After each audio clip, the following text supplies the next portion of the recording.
अशा आमच्या मराठवाड्याचा आम्हास अभिमान.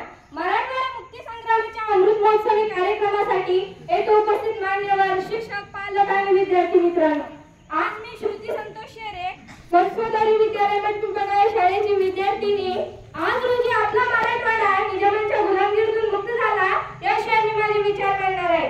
असंख्य हुतात्म्यांच्या बलिदानातून 15 ऑगस्ट 1947 रोजी आपला भारत देश स्वतंत्र झाला व आपल्या भारत देशाला इंग्रजांच्या गुलामगिरीतून मुक्तता मिळाली व संपूर्ण देशभर आपला तिरंगा अभिमानाने फडफडाला व आपल्या राष्ट्रध्वजाला वंदन करून भारतीय जनता धन्य झाली. पण अरे दुर्दैवाची गोष्ट म्हणजे मराठवाड्यातील जनतेसाठी स्वातंत्र्य मुहूर्त ठरले. कारण 15 ऑगस्ट 1947 ला 562 पैकी 562 संस्थाने स्वतंत्र भारतात विलीन झाली व उरलेली 3 संस्थाने स्वतंत्र भारतात विलीन होण्यास अजिबातच तयार नव्हती. ती 3 संस्थाने म्हणजे जम्मू काश्मीर, जुनागड आणि सर्वात मोठी विस्तीर्ण अशी शक्तिशाली संस्थान म्हणजे हैदराबाद संस्थान. हैदराबाद संस्थानाचा संस्थानिक निजाम स्वतंत्र भारतात विलीन होण्यास अजिबातच तयार नव्हता आणि त्याच हैदराबाद संस्थानाचा घटक असलेली मराठवाड्याची भूमी अजूनही पात्रजगत होती. इतिहासाची पाने चालत असताना निजाम या शब्दाचा अर्थ समजला. तो अर्थ असा मूल विशिष्ट भूभागाचा तिच्या आधिपत्याखाली संपूर्ण चालायचा. हैदराबाद संस्थानाची निजामी एक पदवी आहे. हैदराबाद संस्थानात विस्तीर्ण भूभाग समाविष्ट होता. त्या भागाचे तेलंगणा राज्य, कर्नाटकचा काही भाग म्हणजे कल्याण कर्नाटक आणि एकूण 8 जिल्ह्यांचा समावेश असलेला आपला मराठवाडा.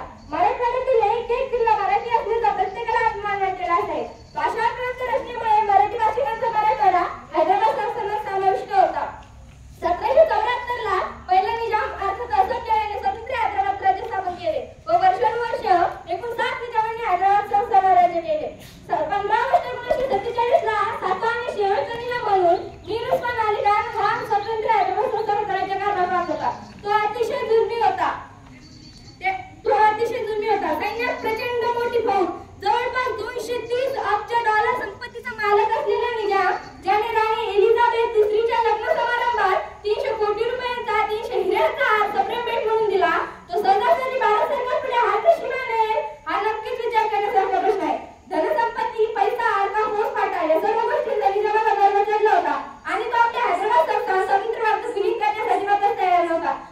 मीर उस्मान अली खान यांनी आपला सेनापती कासिम रजवी याच्या आधिपत्याखाली रझाकार नावाची एक जुलमी संघटना स्थापन केली व ती जुलमी संघटना मराठवाड्यातील जनतेवर अन्याय अत्याचार करू लागली व मराठवाड्यातील जनता हे निवडणूक सहन करत होती. म्हणून तर असं म्हणतात, जग चलीस धरती पर बढ़ते अत्याचार, कोई ना कोई शक्ती आपण लेती अवतार. या युक्तीप्रमाणे हैदराबाद मुक्ती संग्रामाचे प्रणेते स्वामी रामानंद तीर्थ, सरदार वल्लभभाई पटेल, हुतात्मा जनार्दन नागापूरकर अशा अनेक नेत्यांच्या नेतृत्वाखाली हैदराबाद मुक्ती संग्राम निकालाचा लढा चालू झाला व 13 सप्टेंबर 1948 रोजी 5 दिवसांनी भारतीय सैनिकांनी निजामाला घेरले आणि होत असलेला पाहून निजाम सैन्याने माघार घेतली व भारतीय सैनिकांनी कासिम रजूला ताब्यात घेऊन अटक केले आणि तो सोनेरी दिवस उजळला. तो म्हणजे 17 सप्टेंबर 1948 रोजी आपला